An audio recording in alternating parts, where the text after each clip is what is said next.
What happens when Hollywood's most mysterious gentleman faces daytime TV's sharpest tongue?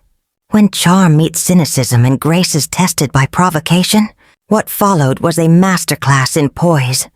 And the moment Johnny Depp decided enough was enough, it began like any other morning at The View.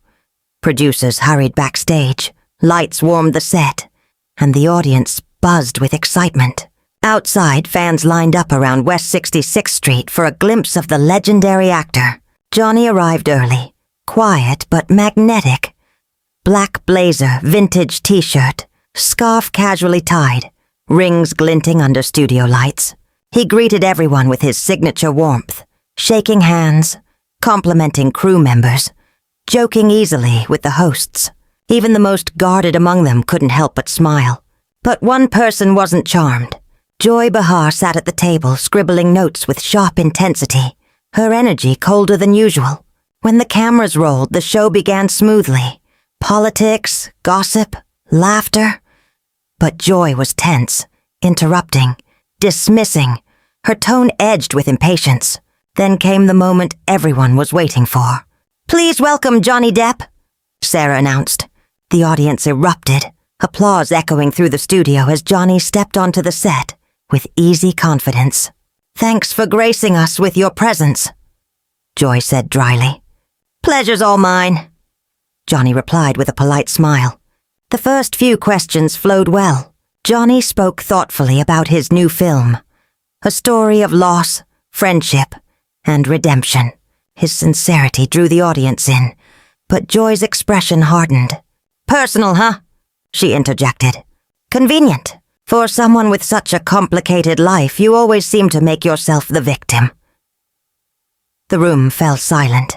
Johnny took a beat, his tone calm but firm. "I think we've all been victims at some point," he said. "What matters is who we become after." Joy smirked. "Or who you convince people you've become." Nervous laughter rippled through the crowd.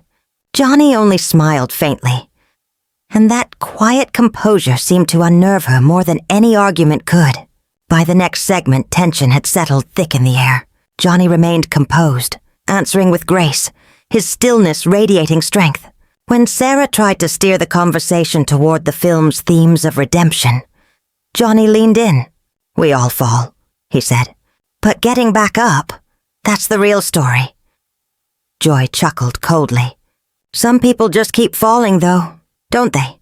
Breaking things, claiming redemption, breaking them again." For a moment, Johnny was silent.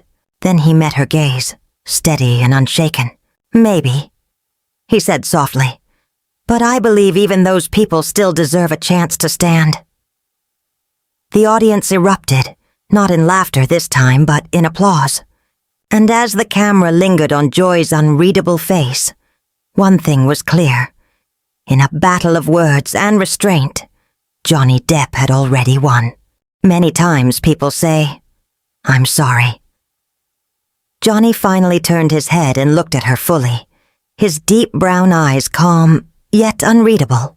"We all leave trails," he said softly. "What matters is where they lead." Joy let out a sharp, humorless laugh.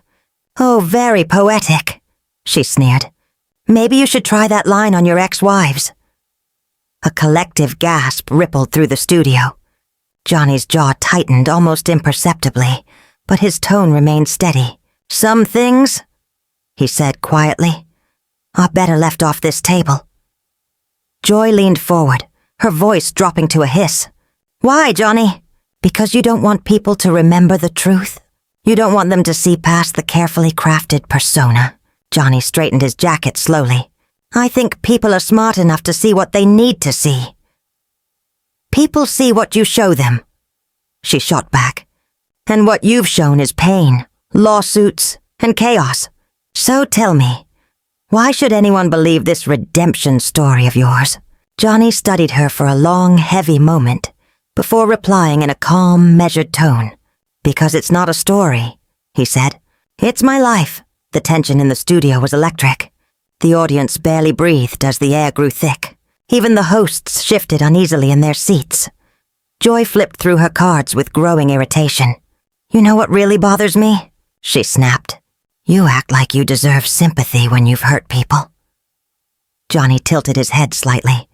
I've never asked for sympathy. Oh, please, Joy scoffed. You walk in here draped in scarves and rings like some tragic poet, spinning tales of how misunderstood you are. Johnny gave a soft, wry smile.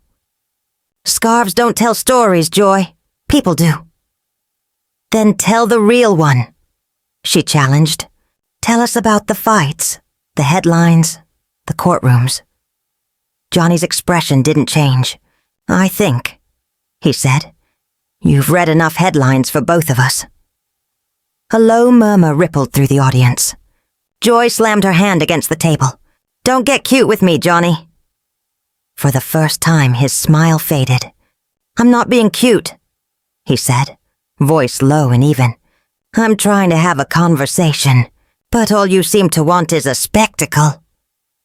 Joy barked a bitter laugh. Everything about you is a spectacle. Johnny rose slowly, the chair legs scraping across the floor. Then maybe, he said evenly, it's time for me to exit stage left. The room froze. Every camera lens, every eye followed him. Joy leaned back, smirking. Oh, leaving already? She mocked. That's what you do, isn't it? Walk away when things get real? Johnny's gaze swept across the silent studio. The co-hosts looking down, the audience holding their breath, the red light of the camera glowing. Then he turned back to her. You mistake grace for weakness, he said softly. And composure for cowardice. Joy opened her mouth, but Johnny raised a hand. I've sat here and endured your cruelty, he continued, because I believed there was something worth discussing. But you don't want truth. You want destruction, and I won't be part of it. Applause began slowly, hesitantly, then grew stronger, filling the air. You've forgotten something, Joy, Johnny said, his voice calm but cutting. These cameras, they don't just capture words. They capture the soul behind them. He turned to the other hosts, nodding respectfully. Ladies, he said gently, my apologies for the interruption. You deserve better. And with that, Johnny Depp walked off set, his footsteps echoing through the silence. Joy stared at the empty chair, her smirk gone. The lights felt colder now, and somewhere beyond the cameras, the world watched as Johnny Depp reminded everyone that the loudest voice in the room isn't always the strongest. Sometimes the most powerful thing you can say is nothing at all,